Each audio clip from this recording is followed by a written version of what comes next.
everyone. You're listening to Fear-Free Passive Investing, where it's all about passive commercial real estate investing and the fears that new investors have when learning about it. We interview past newbie investors and experts about their experiences, as well as give you tips on navigating different investing strategies. We believe the best things in life are on the other side of fear. So let's face those fears and jump right in. Here's your host, Lucas Miller. Welcome back, everyone, to another episode of Fear-Free Passive Investing. Of course, my name is Lucas Miller, and I appreciate you guys sticking with me here.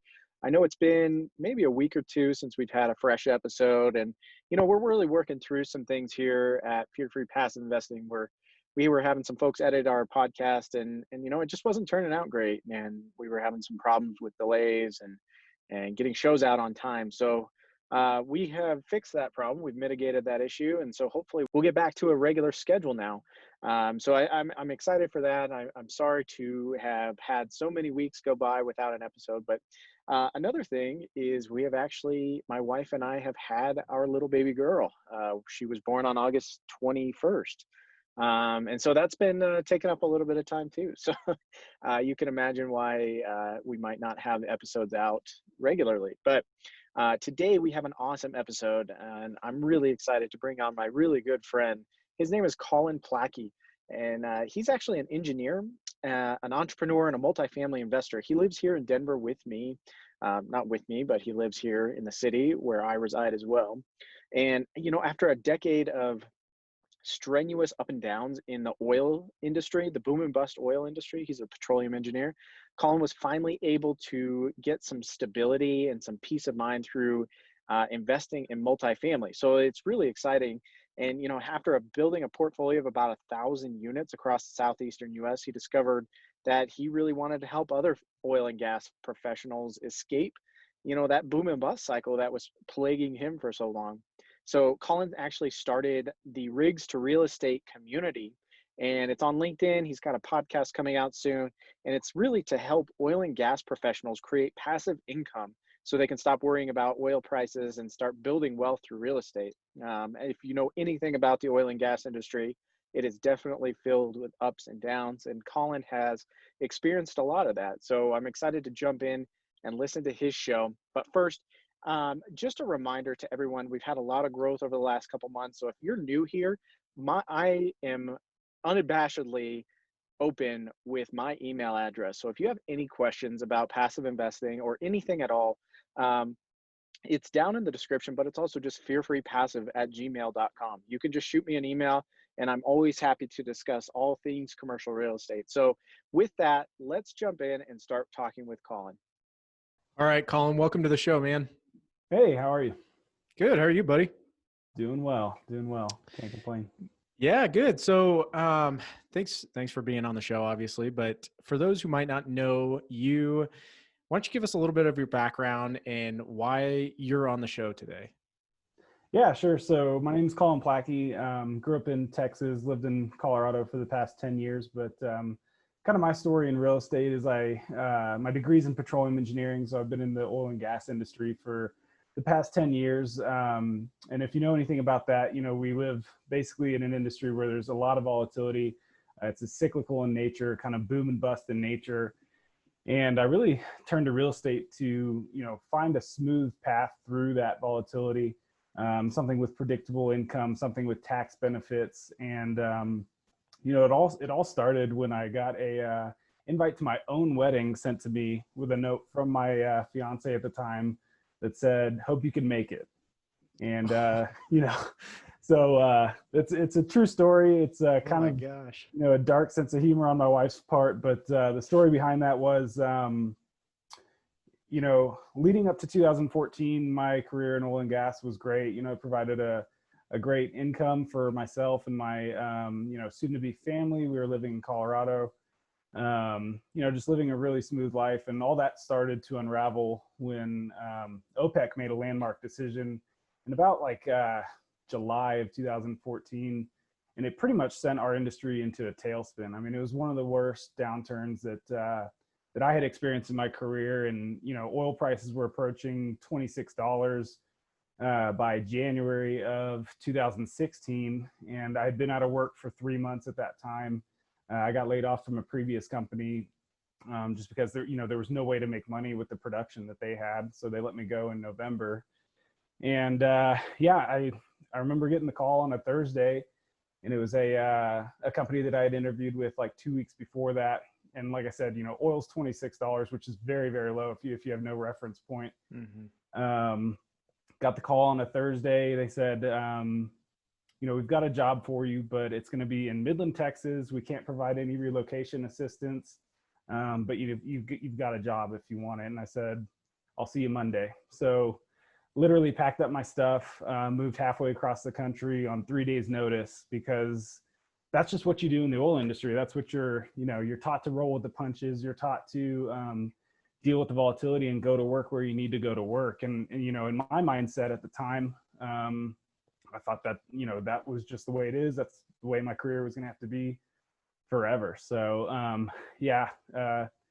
moved down there. Caroline my wife now, but fiance at the time, had a good job in Denver. So we left her in that position there, stayed at our house there in Denver while I moved to a 1-bedroom apartment in West Texas. And about 6 months went by doing that. And that's when I got the invite. It was the first mail I'd ever received of that apartment. You can imagine, like, all my mail goes to my house in Colorado.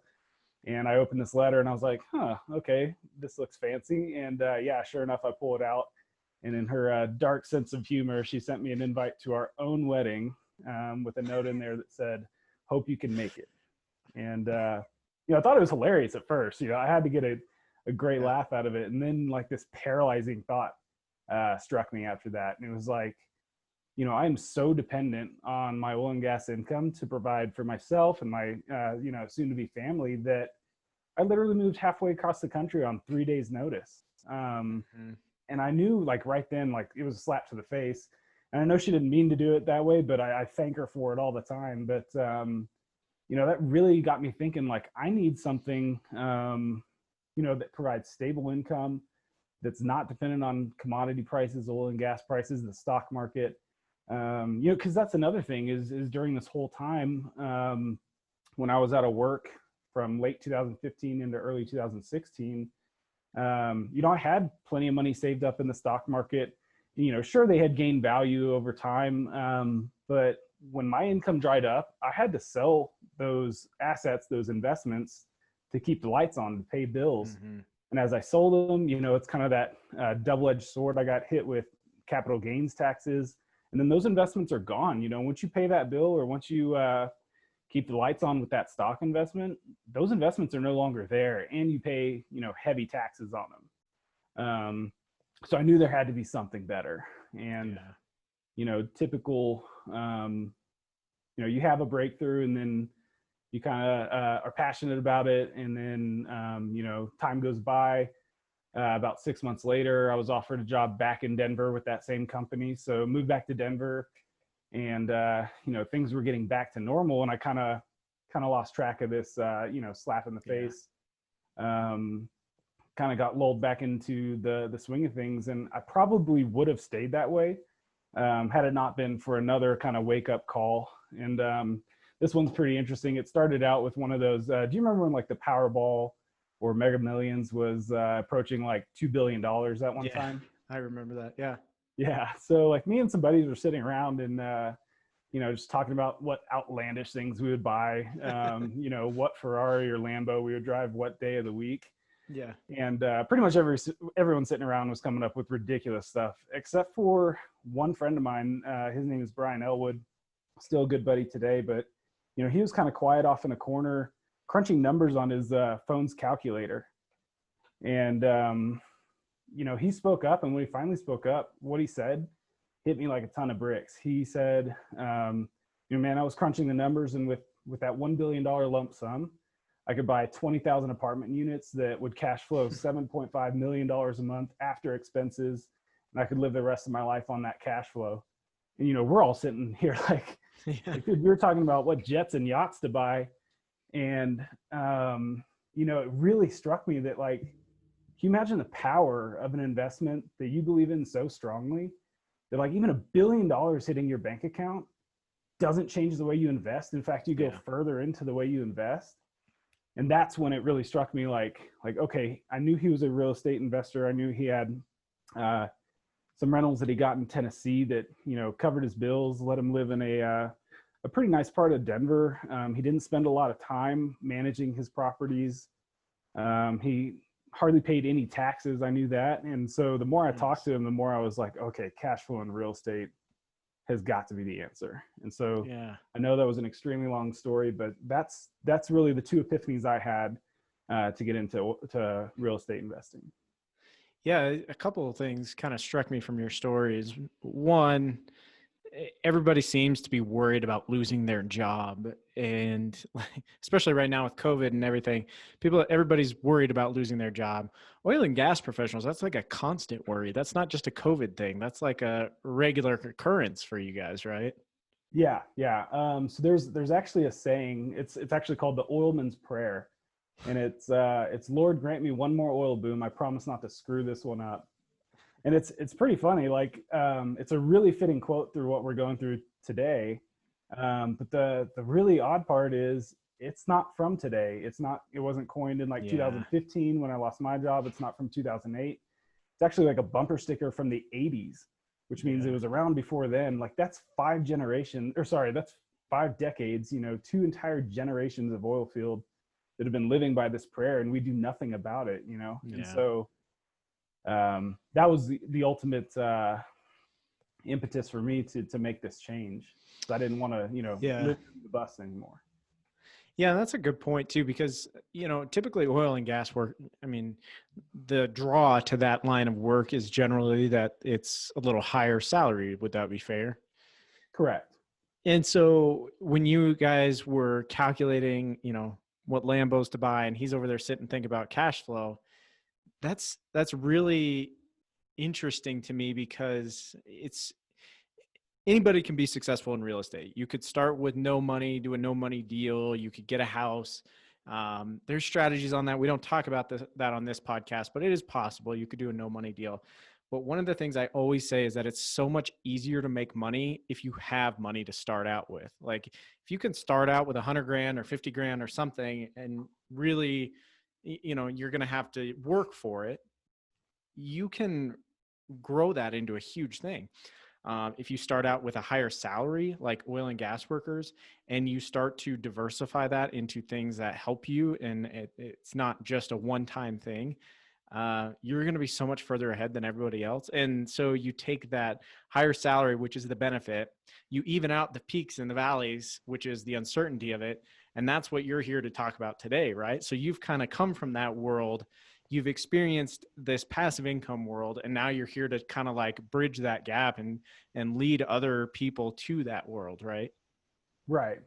So kind of continuing my story, I did get started in single family. I think for 2 reasons. Number one, online there's way more information and education out there for single family versus multifamily.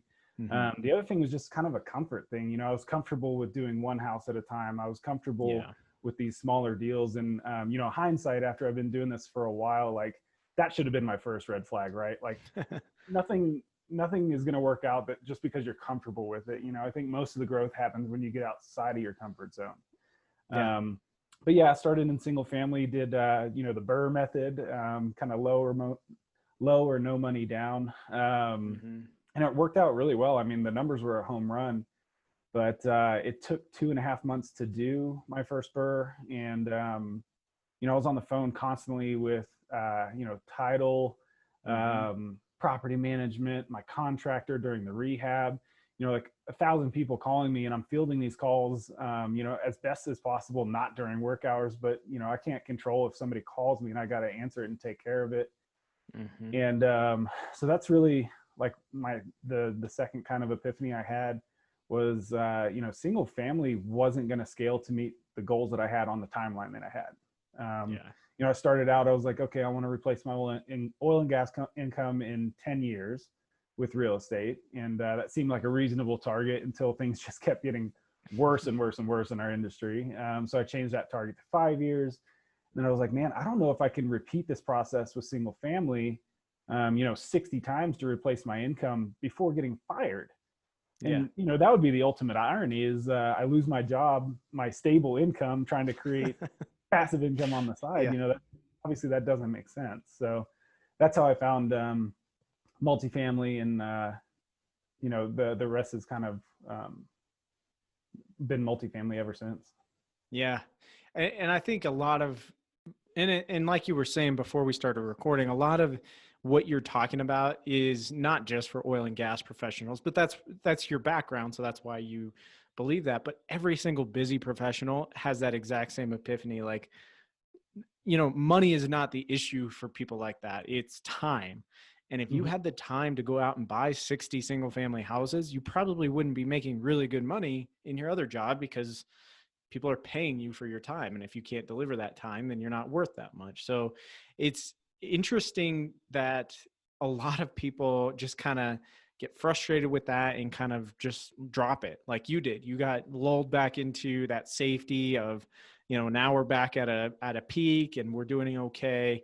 I don't have to worry about this other, side income for a little while until the next thing happens. And then you're just like, shoot, I probably should have focused on this 5 years ago or whatever. Everybody has that feeling. And it just sucks that, it's either time or money. You got to invest one thing or the other. And, that's where passive income comes in and what you're trying to do with Rigs to Real Estate. So maybe you could tell us a little bit about that and why you started it and where you're going with it. Yeah. So, after I switched to multifamily, I've built up a portfolio of about 997 units. That's spread across 3 states. And I'm not on the GP of all those. About half of them I'm passively invested. The other half I am active on the GP or the general partnership. And, I've built up enough passive income that covers my living expenses at this point. And, obviously the goal is to replace my income eventually. And I'm still striving towards that goal. But once I kind of reach that initial hurdle, which I think is replacing, or not replacing, but having enough passive income to cover your bills, your living expenses, to where you don't have that stress. You have kind of a peace of mind.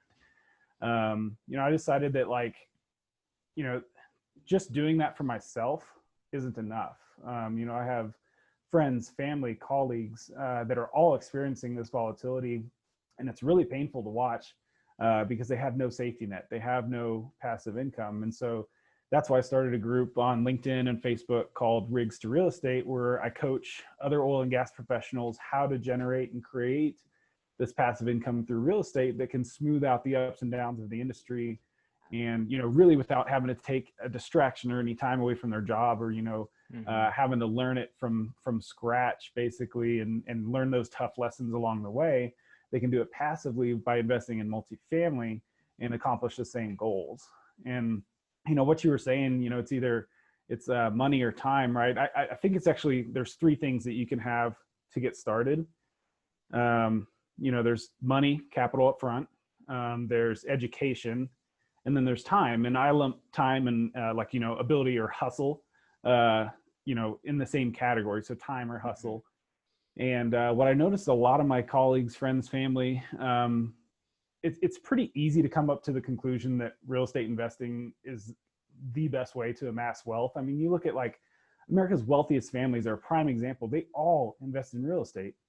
So there's ample information out there and ample evidence showing that, real estate's the way to go. Where people get stuck is they think they need to have all these ducks in a row of, I need to have time, education, I need to have money.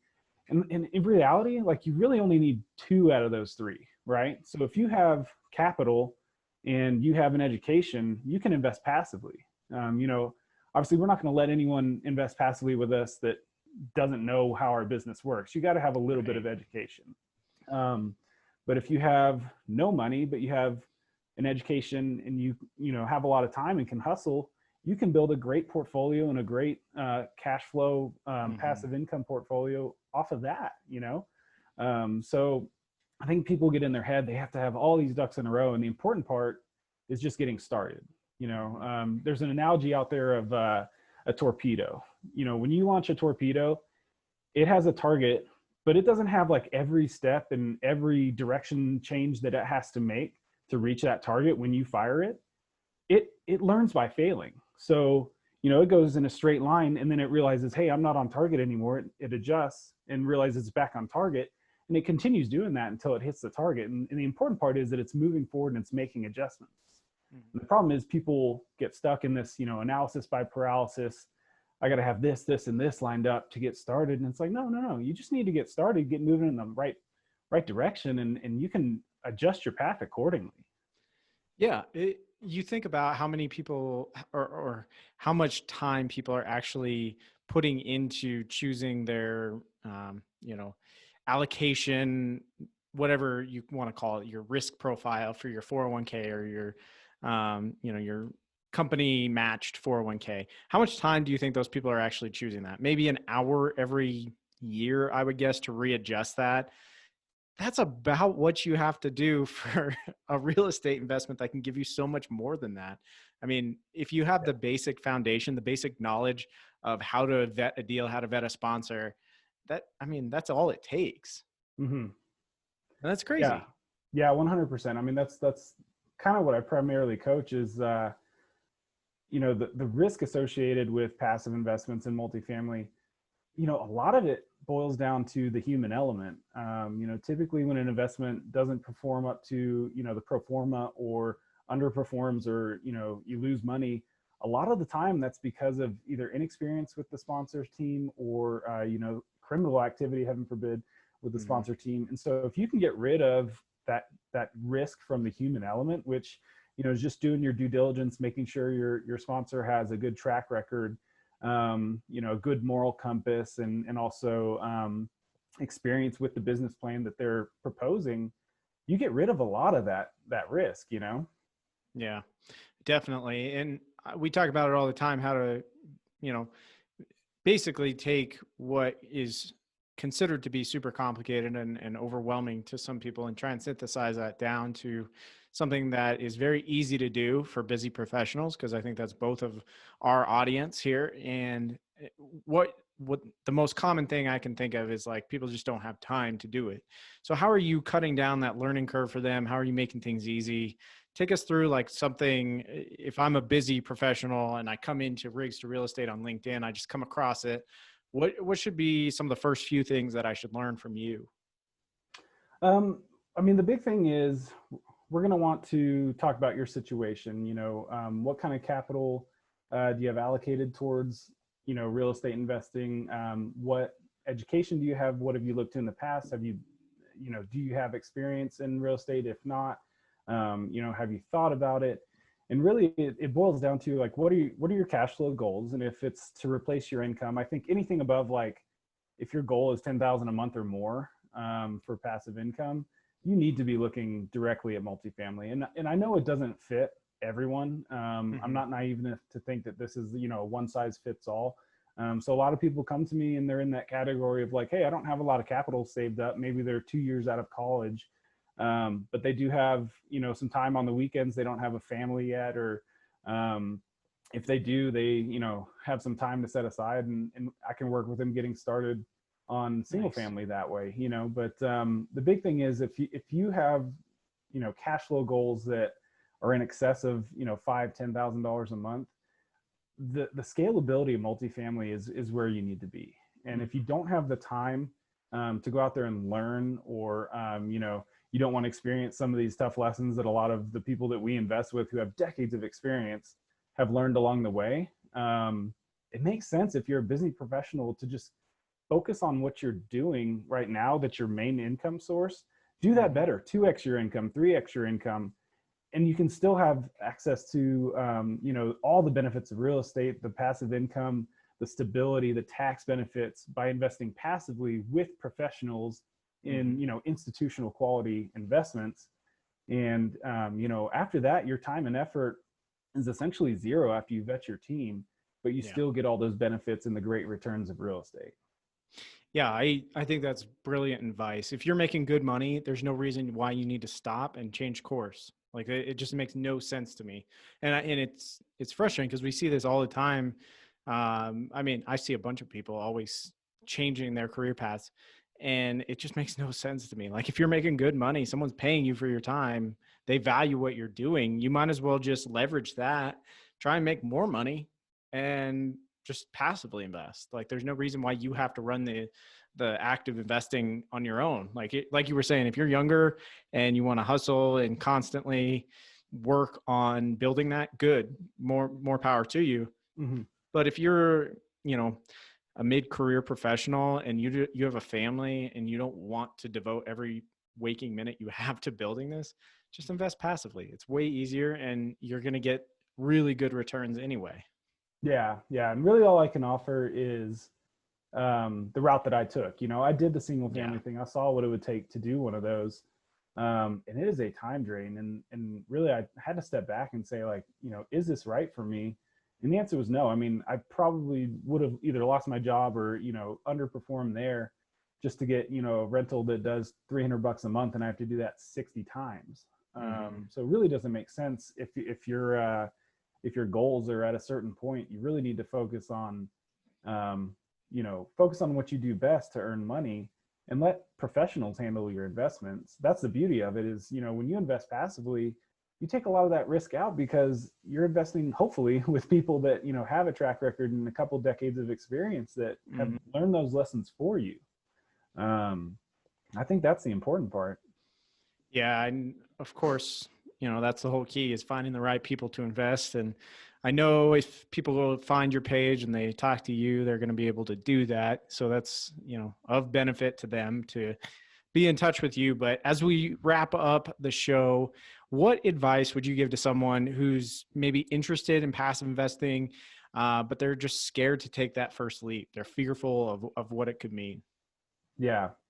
So typically, the way I would kind of talk to someone about that is, if you're afraid to get started in real estate, and, the proof is out there that real estate is the best way to generate wealth. If you're afraid to get started down that path, you should probably step back and think like, all right, should I be more afraid of waking up 5 years from now and being stuck in the same position I'm in today, with the current volatility in my job and worried about, what covers my bills? Like that's what terrifies me. I'm not worried about, something that's a proven. Real estate is like, it's been around for hundreds, if not thousands of years. It's an established way to generate wealth. The thing that scares me is waking up 5 years from now and being in the same place.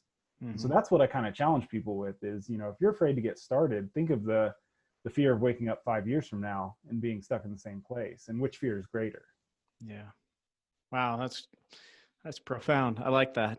That's a really good answer. So, well, I know you have a webinar coming up this Wednesday. I wish we could have had this recorded a couple weeks earlier so we could have that out, but maybe are you going to have it recorded if people are interested? Where can people find out more about you and what you offer? Yeah, so you can find me on Facebook or LinkedIn. I'm pretty active on LinkedIn. Collin Placke again. You'll see my name in the show notes. You can also go to rigs2realestate.com, and I will have a recorded version of that webinar on there if you want to go check it out. And really, it just goes back into my story of how I got started down to real estate, and then all the challenges and obstacles and places where a lot of people get stuck or make mistakes. How I was able to get past those, and how you can too, so that you can start, owning that path forward towards reaching your goals. And I think that's the important part, again, is just kind of that motion moving forward. Like trying to ride a bike standing still is impossible. As long as you're moving forward, you can make adjustments as they come. Cool. I love it. Well, thanks, Collin. I appreciate it. And we'll have to have you back on to talk more about oil and gas and the impact maybe when oil's a little higher up and everybody's in better spirits right now. Yeah. Well, actually, like now is when people actually listen to me. When oil's $100, they're too busy getting their next Denali or Malibu wakeboard boat to listen to me. But hopefully this lesson sticks. We'll see. Yeah, definitely. Cool. Well, thanks a lot. I appreciate you coming on. Yeah. Thanks, Lucas. See you.